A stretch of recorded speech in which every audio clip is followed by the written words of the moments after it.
I want to flip over to the game that we watched last night, the San Francisco-Seattle game. Every single board after the game, Marshall, when they were referring to Christian McCaffrey, every single board was, except for Marshall Faulk. And then except for Marshall Faulk, you were all over that game last night as we watched Christian McCaffrey have a spectacular game.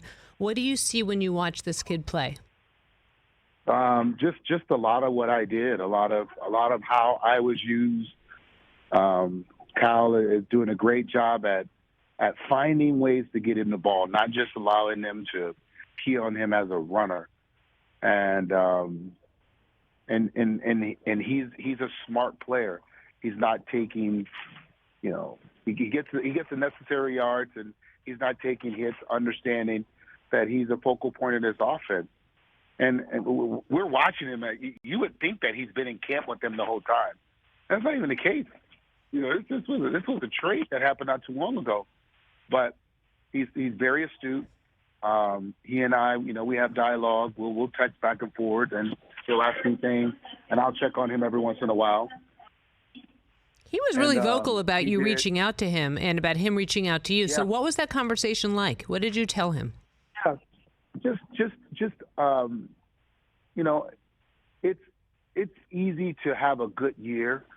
To sustain what he's been able to do, it requires not just the on-the-field preparation, but the off-the-field preparation, and having conversations just like I want like how good they have it practice-wise, and where he has to find time to make sure that he take care of his body, because it's important if you're going to play as many plays as well. Let's say as he was playing in Carolina, now he has some people on the team with him. He doesn't have to carry it all by himself, but he's still getting the volume of touches.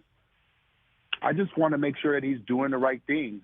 This is what a Ronnie Harmon, a Thurman Thomas, and Emmitt Smith. These are the things that they said to me. Like, hey man, I see you. You're a high volume guy. Make sure you do this, this, and this. And that's all I'm trying to do. Pay it forward.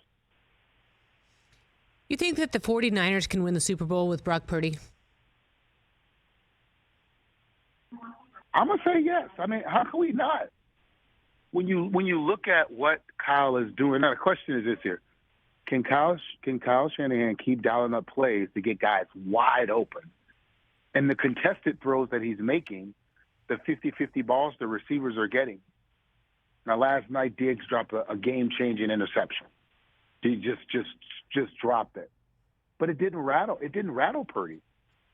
And I'll tell you what I like about it. All right, here, and I'll be honest, that you could still win games with some good skill players, some really good skill players, and a good defense, and you don't have to pay $40 million for a quarterback. That's what it's saying. To a quarterback who hasn't proven himself, even more so. It's got to have so many of these scouts just scratching their heads, right? Oh no! They've taken the easy way. You have to have a franchise quarterback in order to fill some of these stadiums now. Listen, Purdy's not Purdy, but he's pretty darn good. He's like the kid is like really going into. I've played in Seattle. That environment is hostile. It is hostile. And what he did was amazing. Now, that defense is, I played against Ray Lewis when they were the best. I played against Warren Sapp when they were the best.